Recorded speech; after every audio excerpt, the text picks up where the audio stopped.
Sometimes we think when the wind blows outside that it's a bad thing.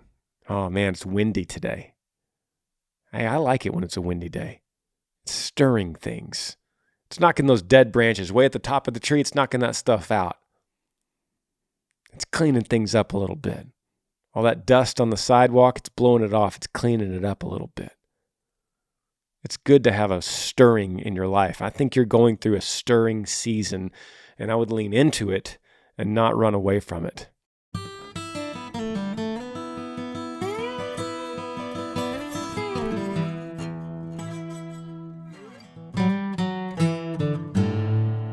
What's up, everybody? Welcome back to the podcast, episode 173. Thanks for watching and listening wherever you're coming from, whatever platform, wherever in the world you are. I'm just glad you're here. I'm glad to do this. I answer your questions. You email me, Granger Smith Podcast at gmail.com, and I can answer it the best I can. No notes in front of me. I'm not prepared. I don't have a book ready. I don't have some kind of system that I'm working with here. I'm just talking like we're just two friends, and you just say, hey, can I run something by you? And I'm not always right when I give you an answer, but I'm going to give it to you the best I know how, as if we're in the cab of a truck and you got a question. And I would assume that you would deliver the same kind of answer back to me if I had a question for you. Okay? Let's get to the first email. There is no order. There is no system I'm running with here. Subject line of this first one says, girlfriend wants to sleep in separate bedrooms. Hey, Granger. I'm a new 2023 listener here and one that needs your help. My girlfriend, age 21, and I, age 25, have been dating for about 2 years. I live in South Carolina. She moved down in May 2022 after her graduation and moved in with me. All has been well since. Over the past few weeks, I've been taking strides to reconnect with God with her support. Went to kindergarten through 8th grade in Christian school, but I fell out of touch. We agreed to start sleeping in separate bedrooms out of an effort to preserve our relationship for marriage and stay true to God's message to the extent that we can going forward. This was a mutual decision, but one that she suggested based on my religious childhood, recent reintroduction, and I see her point and I agreed. We plan to reevaluate at the end of the month and assess if this concept is one that we should continue. Our relationship as a whole is in a good spot. But as the days tick by, I'm having doubts to how this ends. We love each other and we intend to take the next step in marriage, but I cannot picture us living together and sleeping in separate bedrooms until that point. Is someone moving out, but the relationship is maintained? Let me read that question again. Is someone moving out, but the relationship is maintained? ? If you were me, what would you do? And what would the next step be? Dig at me. Hope you read this message. God bless, Jordan. All right, Jordan, thanks for kicking off the podcast today. Let me recap for my own brain here. You are 25, she's 21. You've been dating for 2 years. And you guys, when did you start living together? That's what I'm looking for here. For the past few weeks, been taking stride to reconnect. So, okay, after her graduation. So you've been dating for 2 years, and I'm going to guess that you've been living together for about a year, and then these past few weeks, you've been sleeping in separate bedrooms, according to your words, in an effort to preserve our relationship for marriage and stay true to God's message to the extent that we can going forward. Okay, got it. We're going to walk through this together. Jordan, like we're in the cab of a truck, we're driving down a county road, and you say, "Man, let me run something by you." That's how I'm gonna answer this, and that's how I'm gonna tell you. And as you said, dig at me. So let me dig. First question I have to you, hypothetically, is you say we love each other and intend to take the next step in marriage. Okay. My first question is, what's the holdup? You're a good age. You're 25. You're a quarter of a century old. You are in love. You've been dating for 2 years. What's the holdup? Like, that's what I'm asking you at the cab of the truck. It's the first question. What are you doing, bro? What's taking so long? What are you waiting on? You waiting on the excuses that the world's going to tell you? No, we need to save up a little bit more money. I'm waiting on this new job. She's waiting to finish up nursing school. We're going to, there's like all these, we're going to waiting to pay the car off. Like these are all these, oh, okay, here's the worst. We're waiting for the wedding venue of her dreams to open up, and they don't have an availability until October of 2 years from now. Or we're waiting to make her wedding dress. It takes 18 months to sew it. I mean, that's dumb. Those are dumb reasons. I get it though. I mean, I live in this world. I get it. But I'm just saying, if you just take a step back and you just look at the whole picture, like those are dumb reasons. But even further than that, you're not even engaged yet. So why have you not even asked her? Why is this not your fiance? Jordan, I'm digging at you, man. Well, what's up with that? Do you have a dumb excuse? Probably, right? You're going to tell me a dumb excuse, aren't you? Okay. Second thing. First of all, and let's also say that just long engagements are just ridiculous. You've been dating 2 years. You love her. You're going to get married. Why a long engagement? All of these problems are solved if you're just like, hey, let's go to the courthouse. And there's people listening to this podcast just screaming at me like, no, that's the quickest way to divorce is go to the courthouse. But really? Love is a decision. We're not gonna sit there and have these butterflies the rest of our life. At some point, we're gonna go, okay, I'm deciding. I love this girl. I'm attracted to her. I love her family. Name a bunch of other reasons. Whatever. I decide to make her my wife. I'm deciding that I'm going to spend the rest of my life with her, and I'm deciding that I'm going to make a commitment. I'm going to give her my word. I'm going to make a commitment through sickness and in health and all the other things that they say at the altar. I'm going to decide with my brain to make this commitment, and I'm not going to back out of it. Instead of the alternative is, I'm just going with the flow. I'm just going with my gut, going with my feelings, following my dreams. That's Hollywood. We make a decision. We make a decision to love and be committed to it. There's a deep emotion that attracts us and that opens our eyes to it. And then once we see it, we go, man, I'm in love, and this girl checks the boxes that I need, and I want to pour myself into her, right? Like it's time for me to open up and serve her, and I'll make that decision to serve her. That's it. We're overthinking everything else. So now let's get into your dating and you're living with her and you're sleeping in separate bedrooms. Why are you doing that? Let me guess. You're trying to save money, trying to save on some rent. You got tired of driving across town to drop her off. You were sleeping in the same bedroom. Now you're deciding to reconnect with God. So it's just more convenient just to go into the next bedroom instead of go and get another apartment. Man, I'm totally with you. I'm human just like you. And I hear those kinds of excuses ringing in my own ears. And it's like, yeah, part of me goes, yeah, that makes sense. But we're not talking about part of me here, right? We're talking about what's right. So what worries me about this whole thing that we've talked about is that you are thinking it's not going to work out in the long term for some reason because of this. As if the marriage was hinging on this little time when you're sleeping in separate bedrooms. You say our relationship as a whole is in a good spot, but as the days tick by, I'm having doubts how this ends. What does that mean?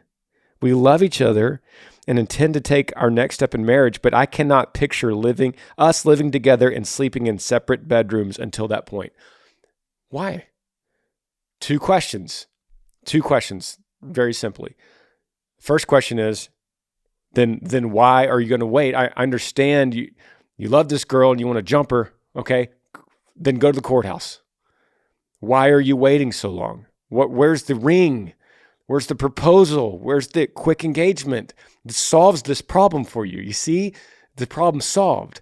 Second question, if something is stopping you from getting married right now, do you think that it's going to prevent you from marrying this girl, a girl that you say you love, spend the rest of your life with, and it's going to be ruined for these next few months because you can't go get it on with her in the next room?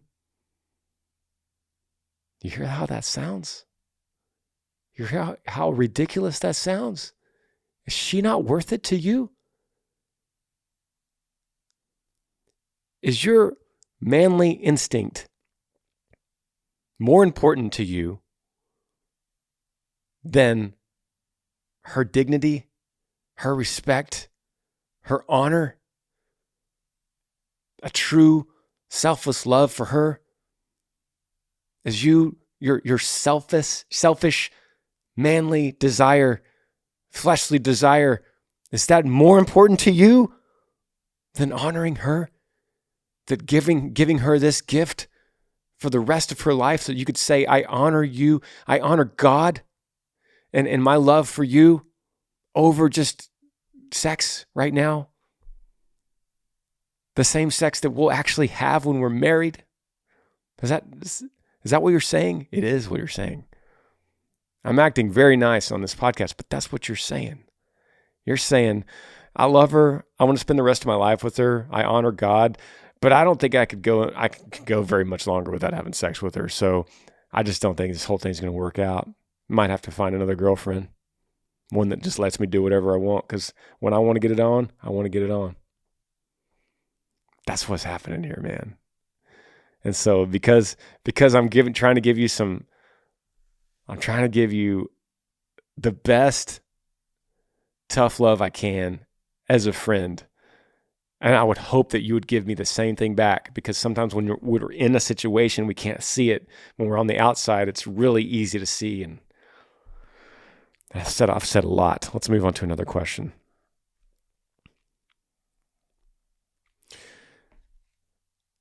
Subject line, this next one says career advice.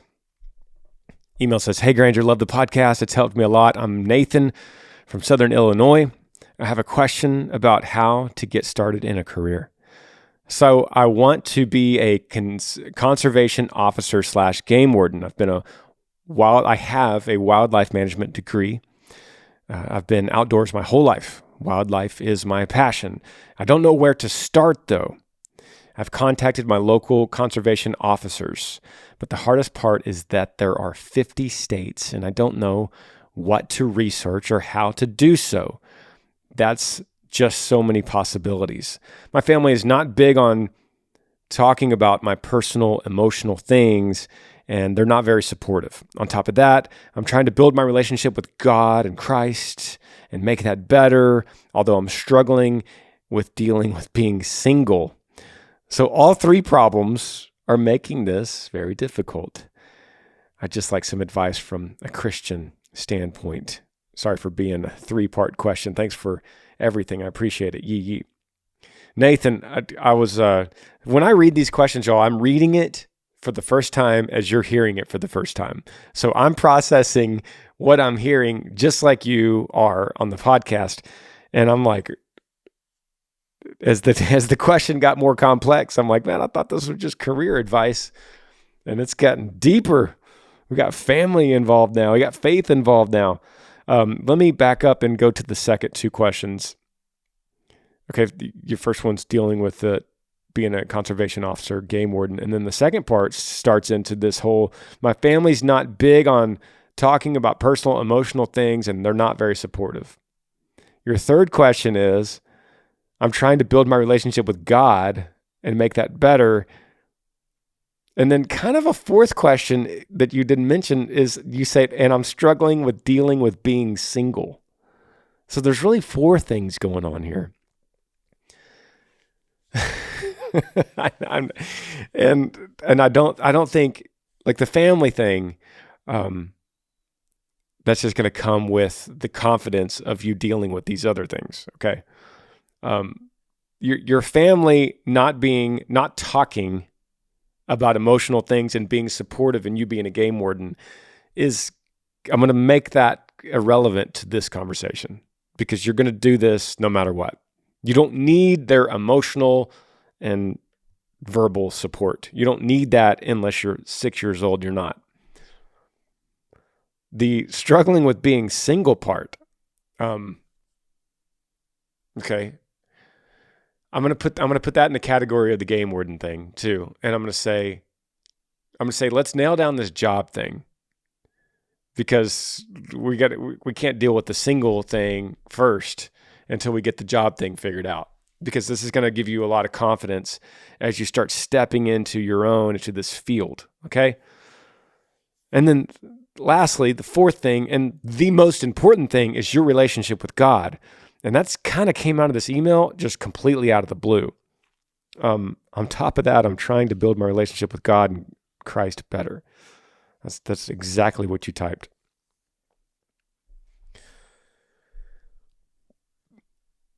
I don't know how many episodes in a row I've gone down this same route, and I'll do it again. When someone says to me, I'm trying to build this, namely faith, or as you say, relationship with God, I need some advice on how to do that. Typically, every Monday, every podcast, I reference this. I say this. Replace that word faith or God. In your case, it's God building a relationship. Replace that with anything else in life. For instance, Granger, I'm trying to build a rock wall in my backyard. Can you help me with this? Right? All we did was change rock wall for relationship with God. I would say, what are you doing? Tell me first. Let's get a base level here, right? What are you doing first with this rock wall? Granger, I'm trying to build a rock wall in my backyard and I need some advice. You say, I'm trying to build. You didn't say, eventually I want to build or tomorrow I'm going to start building. You say, that's what that word trying means. I'm trying to build a relationship with God. Change that. I'm trying to build a rock wall in my backyard. Can you give me some advice? I say, tell me your base level. What are you doing right now? You say, well, first, I'm collecting the appropriate sized rocks. I'm like, good. Okay. Then I'm going to stack the rocks in order of how they're going to stack on the wall themselves. Cool. Then I'm going to measure the height that I want to go to and do some quick math to make sure I have enough rocks. Cool. Then I am going to set the ground level and make sure we're level before I start bringing in the mortar. Cool. Like that would be a normal conversation. And I go, okay, here's a little thing on the mortar thing. I want to make sure that you get a good water mix before you start mixing that mud. And do you have a wheelbarrow? Or are you just doing this in a bucket? Are you going to do it in the dirt? Right? This is be a normal conversation on advice on how to build a rock wall. You tracking? What if you said that? What if it went this way? Hey, Granger, I'm trying to build a rock wall in my backyard. I need some advice. And I say, cool, tell me base level. What are you doing? And you go, I mean, nothing really, not really doing anything. I say, okay, well, that is a base level. You're not doing anything. Like, do you have a shovel? I'm like, yeah, I've got a shovel. I haven't picked it up in a long time. I think it's in the garage. I'm like, okay. Do you have rocks? And you're like, I'm pretty sure my grandpa used to have rocks. And so I'm pretty sure most of them are still out there. I'm like, okay. What about a wheelbarrow? To be honest, Granger, I've never really used a wheelbarrow. There might be one behind the shed, but even if there was, it probably has a flat tire, right? Okay, so that'd be a normal conversation. Let's switch it to God and answer your God question in the same way. Granger, here's your exact question. I'm trying to build my relationship with God. What is some advice? So then I say, what are you doing? Let's start there.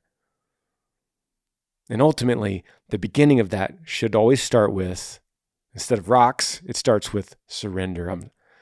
I've come to a point of complete surrender. God, I need you. I need your help.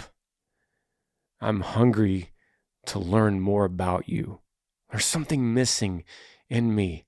And I hear on this podcast that there is an answer with you. And I want you to show that to me. I'm going to give up trying everything else around me, worldly. I'm going to completely open my hands, open my palms upward and say, come into my life and just rework everything, right? That's a good start. And then I say, okay, great. Do you have a Bible? And you're like, yeah, I think so. It's out in the garage. It's dusty. And I say, let's get a reading plan going. Let's get a solid reading plan where you're waking up in the morning every day and you're getting up early and you're opening up that Bible and you're getting a hot cup of coffee before the sun comes up and you go, okay, here we go. This is where I left off from yesterday. Here I'm coming on to Matthew chapter 3. I read 2 yesterday. I'm going to read 3 today and I'm going to read 4 tomorrow. And I'm going to really start working through this and reading. And if I don't understand it, I'm going to Google something or I'm going to YouTube something to try to understand it better. And then I'm going to get plugged in with a local church. Do you have a local church?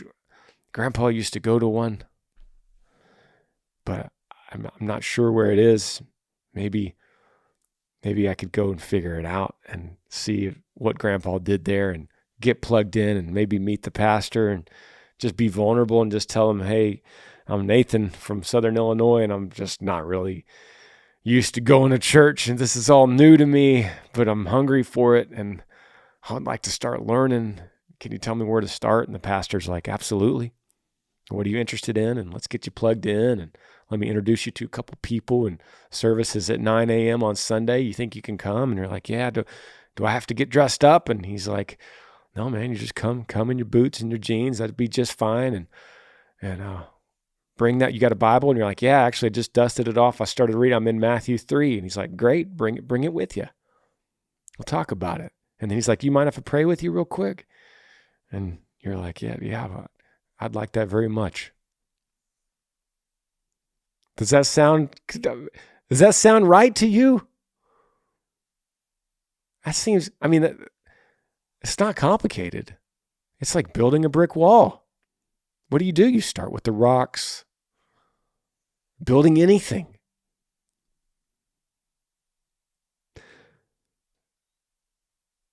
On a less important matter, the game warden thing. Could I just point out that it sounds like you have other things that are distracting you from jumping into something like this? The family issue, the God issue, the being single and not content issue is kind of bleeding over into the searching for the new job issue. And it sounds like you're in a season of restlessness right now. There's a stirring going on within you. And I don't think that's a bad thing. Sometimes we think when the wind blows outside that it's a bad thing. Oh man, it's windy today. Hey, I like it when it's a windy day. It's stirring things. It's knocking those dead branches way at the top of the tree. It's knocking that stuff out. It's cleaning things up a little bit. All that dust on the sidewalk, it's blowing it off. It's cleaning it up a little bit. It's good to have a stirring in your life. I think you're going through a stirring season, and I would lean into it and not run away from it. Does that make sense? I think when you get some of this stuff figured out and you get plugged in and you get the dust knocked off of that Bible and you go meet that pastor, I think this game warden thing is going to start becoming a little more clear for you. Let's take a break. Be right back.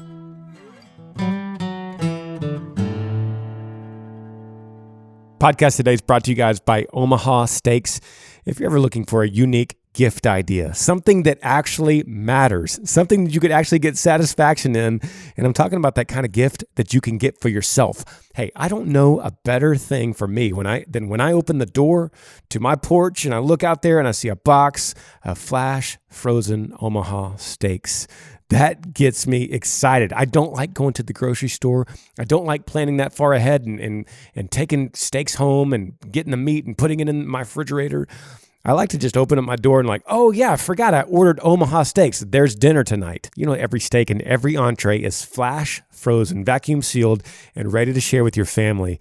Every steak and every entree is backed by our unconditional 100% money back guarantee. I love that. So kick off 2023 with more flavor and more savings. Omaha Steaks makes it easy to stock up on all your favorites.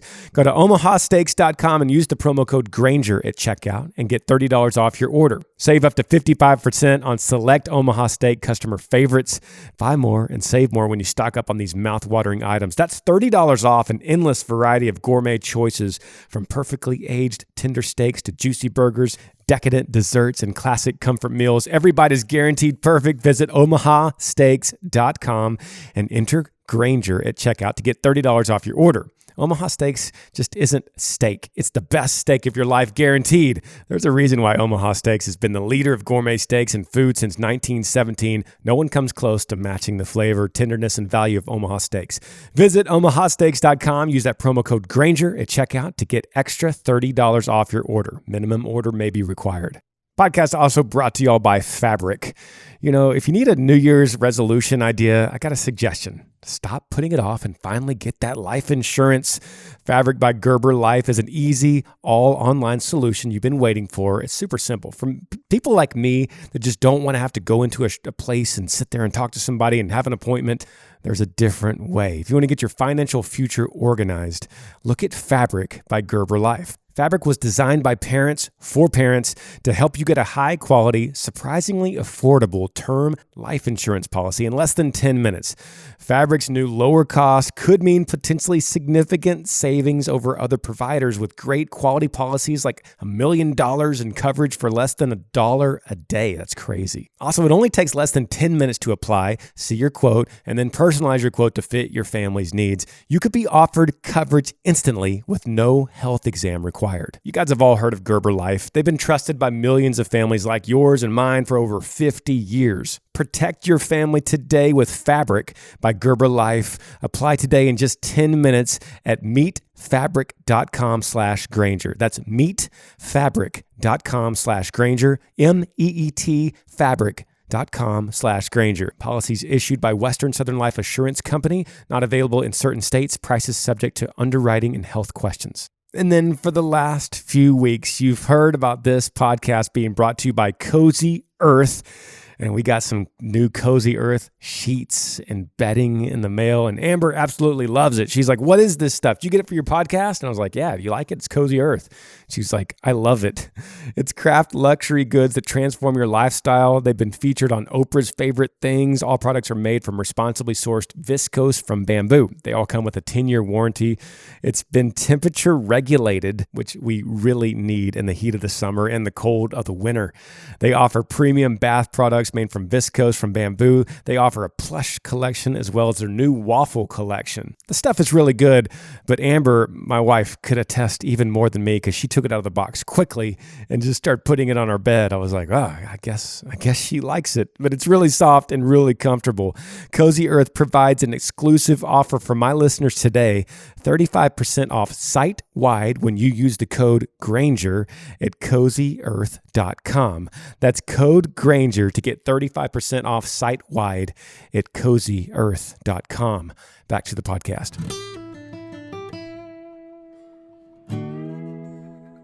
Okay, welcome back. Diving back into these questions, just rocking it. If you have a question for me, email grangersmithpodcast@gmail.com. Could be about any subject. I ask that you don't make it longer than like a phone length and that you don't send the same email twice. It just gets deleted. Other than that, free reign. Ask me anything you want. Could be about any subject. Here's one right now. Subject line says, songwriting. Hey, Granger. I live in Chilliwack, British Columbia. I've been a huge fan of your music for years. I don't have a favorite song of yours because I love so many of them. I've been thinking about writing my own music, but I'm not sure where to start. Could you help me? I would really appreciate it. This comes from Lincoln. He's 15 years old. Lincoln, thank you, brother. Okay, yeah.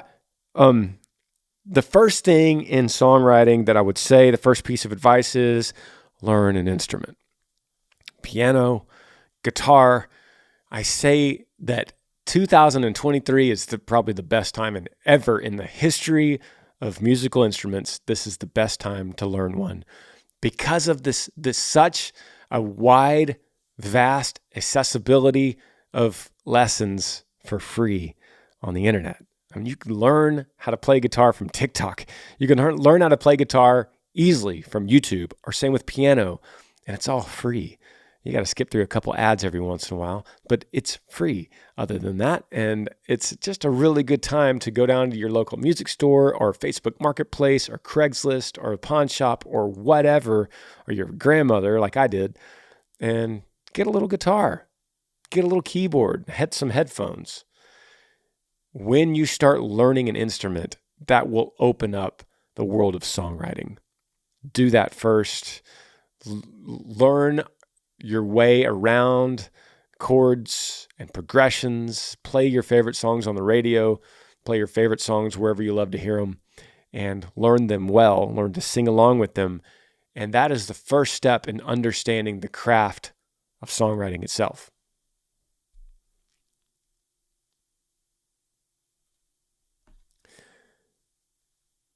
Next email, there is no subject, and the question says, "Hey Granger, I just discovered your podcast a small while ago. Find it very inspiring. My name is Trudy. I'm 19 and engaged, and I work in a bakery. I don't feel passionate about my work, and I have a hard time getting up and going to work in the morning. I was a high school dropout, and my dream is to have a job that I feel passionate about. I've applied at several places, and none have contacted me, even though it's been several months.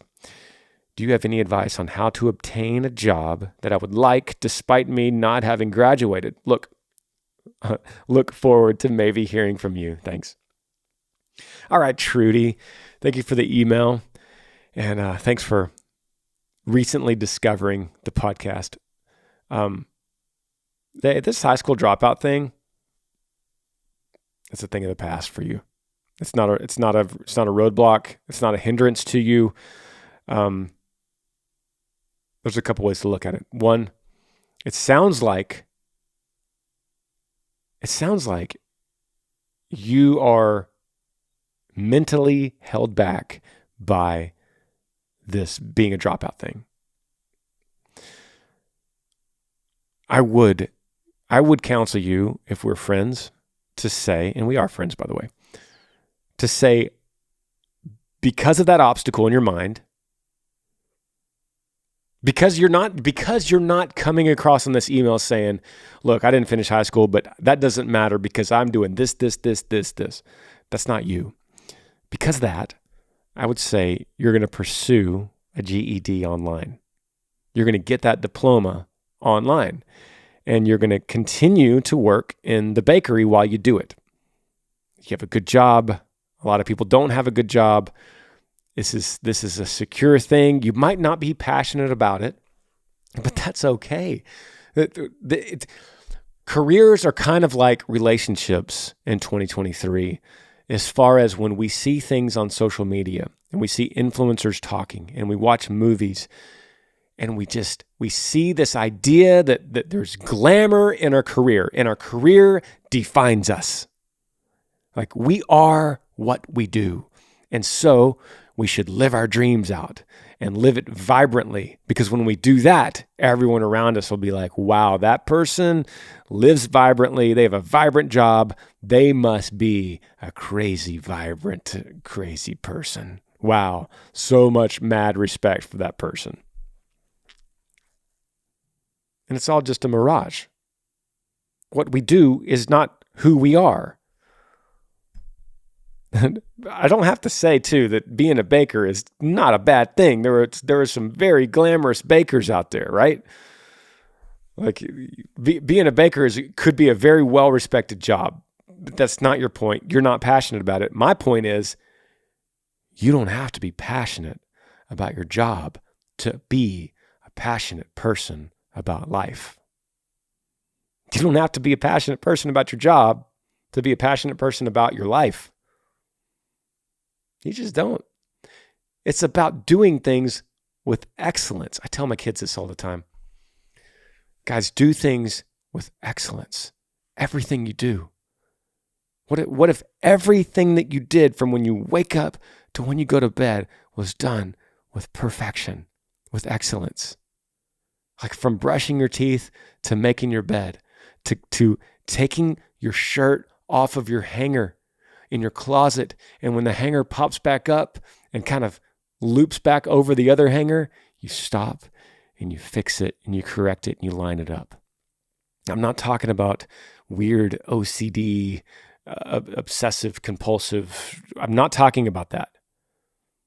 I'm talking about doing things with excellence so that you could take pride in those things.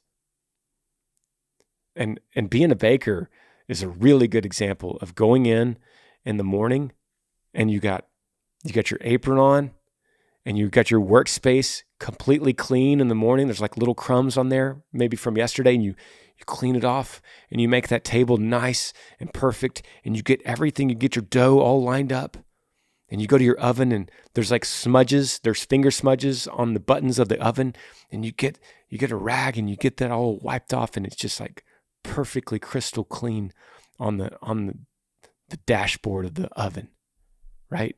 And you get the lights just right. And you get your workspace just perfectly set up. There's a piece of trash crumbled up from somebody else on the floor, and you make your way to it and you take that trash and you put it in the garbage. And when you go to the garbage, it's overflowing a little bit. Too many people have stacked up garbage in there. It's overflowing. And you take that bag, you wrap it up, tie a knot in it, take it out to the alley, throw it in the dumpster, come back in, get a fresh bag, and you put it in and it kind of wrinkles up on the side, and you stop and you pause and you push those wrinkles down, pull the lid over, slide the trash can over back to the wall, go back to your workspace. A little crumb has now floated over there. You brush it off. You guys might think I'm crazy. You think I'm crazy. But if you've never tried this, trying to live in excellence, if you've never tried this, it does something to you. And I'm preaching to myself too, guys. Like I don't live life like this. But when I think about it and I try to be present in the moment, it's going to really help you to go, you know what? I'm not passionate about being in a bakery until I started taking pride of being in the bakery. And I started treating every moment with excellence in the bakery. And it changed me, and it changed the way the perception around me was. And my boss quickly noticed it.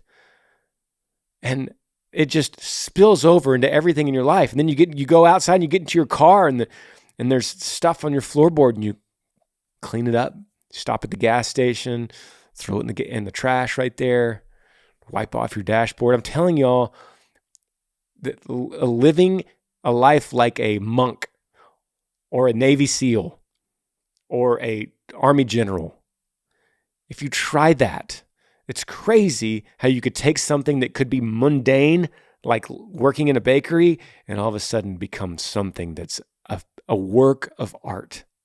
Living life like an artist, like a work of art. I went way too long on this, but I think it's important for a lot of things. And meanwhile, while you're doing that, okay, you're going home and online you're pursuing a GED. You might not even use that GED. You're a high school dropout until you get that GED, and then you could erase that. If anyone else is that's listening, that's no big deal. But it's a big deal to Trudy. Trudy brought it up. That's why I'm dealing with it, okay? If it's not a big deal to you and you're a high school dropout, no sweat. But it's a big deal to Trudy. So I want to help wipe that slate clean. so that Trudy could then move on and go, I'm no longer a high school dropout. I'm now a GED graduate. And I also work at a bakery, and I'm starting to really love it. Let's take another question. Hey, Granger, I'm a listener from Virginia. I love how you talk on this podcast. How do you know God is talking to you? Because I'm trying to figure out what to do with my life, and I have no clue what to do. I'm a college student taking general education. Have you talked about this before? What is your advice? Have a good day. Let me go back to this. This comes from Patrick, and it says, Patrick's from Virginia. And his question is, how do you know God is talking to you? Because I'm trying to figure out what to do with my life, and I have no clue what to do. I'm a college student taking general education. All right. First of all, Patrick, you're not in a weird position. You're not alone. You're early on in college taking general ed. In my school, we called it general studies. And you don't know what you want to do with life. Okay. Then that means you're normal. That means you're a normal college student. Because if any college student tells me right now, hey, I'm a freshman in college and I'm 1,000%, this is what I'm going to do, this field. I'm like, well, that's rare. That's interesting that you say that, and that's rare. So Patrick, you're normal. So no worries there. I do think you don't need to ask me, how do you know God is talking to you? Because you're trying to figure out what to do with your life. That's not, you're way over spiritualizing something that's just, you just need to grow up. And I don't mean that in a bad way. You just need to some years need to go by, some experiences need to happen to you, and you'll meet some people that you're passionate about. You'll see what they do, and you'll go, wow, I never even knew this kind of job existed until I met so-and-so that was a friend of so-and-so, and then I saw what they did, and it's a really cool thing, and it's a really cool job, and that interests me, and I can get I could pursue that kind of degree, and like those are things that just happen in life. It just happens. And you don't have to sit here and go, how do you know God's talking to you? So he could tell me what job to take and what major to pursue in college. Instead of worrying about how God is talking to you, I could tell you this. Did you know that God wrote a book? It's called the Bible. It's inspired. Every word is inspired by God himself. Through 66 different books, through over 40 different authors, through thousands of years of time, a massive redemption story that God wove like a beautiful tapestry. And through that, his active word, he speaks, he spoke life. He continues to speak life. And when we read it, we can know what God is saying. That's crazy. But it also directly answers your question, how do you know that God is talking to you? I know personally when I open up my Bible. That's how I know for sure. Next question, subject line says, girl issues. Hey, Granger. I am from Wyoming, and I recently moved to Utah for school. I met these two awesome girls, and since I like them both, I know that sounds bad. I text both of them daily, and I find myself laughing at both their texts. I've taken both of them on dates, and I have fun with both of them. I know it's not fair to them to keep doing this. Do you have any advice on what to do? Thanks. Question comes from Brennan from Wyoming, a new transplant to Utah, dating two girls simultaneously. Brennan, you crazy man, you wild man. Okay, me and you ride in the cab of a truck. You bring this up. Hey, Granger, got a problem. I like two girls equally. I text both of them. I date both of them. We have fun. And so right now, you just tell me that. I'm like, well, Brennan, so far, there's not a problem. Shocking. I know that might be shocking to some of y'all. It's not a problem until you start taking it to the next level. Now, there's no problem with a guy going out and meeting girls and engaging with them and laughing with them and learning the opposite sex in some sense. The problem is when you start getting intimate, maybe you kiss one of them, maybe you say some things to one of them like, I really like you, I could see this going someplace, I want to be exclusive with you, I could tell you things that I can't tell other people, all the silly things that get said during infatuation moments. When that begins, that's a problem. I don't know necessarily if this has happened yet. Something tells me it hasn't yet. All you've said is you like them both, you text them both daily, you laugh at both of them, and you've taken them both on dates. What it does mean, here's what it does mean. I'm just like process of elimination from the little information that I know. What it does mean is that neither one of them are grabbing your attention enough to block out the other one. And you got to admit, one of them should, right? If you're in a situation where you like two girls at the same time and you text both of them and you're dating both of them and you're wondering which one to go with, the answer is always neither. Because neither one of them are gaining your attention enough to block out the other one, meaning neither of them are good enough. But it could develop over time with one if you have an honest conversation. So it's going to come down to an honest conversation.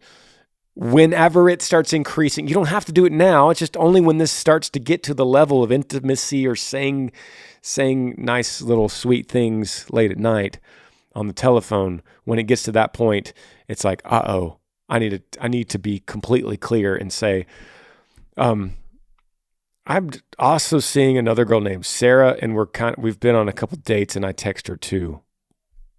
I don't think that's going to go over too well. I'm just saying. And if you think it's not going to go over too well, that's a red flag that you've gone too far. If you can confidently say, I've been seeing this girl kind of going out, and I text her too, same as I do with you. If you could say that in some kind of situation where when they're like, oh, cool, well, actually, okay, I just thought of this. Here's another example.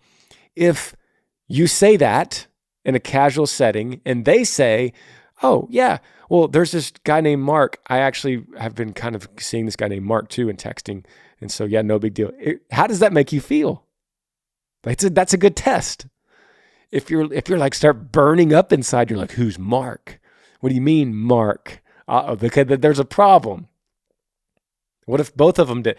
Would one of them have that effect on you and not the other one? Like if one of them was seeing Mark and messaged you about that, would you be more mad than you would with the other one? Or is it equal? Regardless, buddy, this is just, this is heading to a very messy place. It might not be there yet, but it could be heading towards a messy situation unless right now you start opening up. Or your other option is cut it off with one immediately. Like you go to the one and you say, I need to tell you that I actually started dating a girl, and it's only fair to her and you that I don't text you anymore because I think it's inappropriate to be dating a girl and texting another one. It's not an easy thing, but you've kind of gotten yourself in a little bit of a sticky situation. And I just want to say again that I think generally speaking, it's not a bad idea that you got here. You just need to know where this is going. You're driving your car potentially towards a bridge that is out, And so it's going to be time to take the detour. But you don't want to get to the point when the road to the detour is no longer available and you have to hit the bridge, okay? So right now, you see a potential problem. It's time to get old maps out here and reroute, okay? I appreciate you guys. And if you have any question for me, email me, grangersmithpodcast@gmail.com. And we'll see you next Monday. Yee. Thanks for joining me on the Granger Smith Podcast. I appreciate all of you guys. You could help me out by rating this podcast on iTunes. If you're on YouTube, subscribe to this channel, hit that little like button and the notifications bell so that you never miss any time I upload a video. If you have a question for me that you would like me to answer, email grangersmithpodcast@gmail.com. Yee.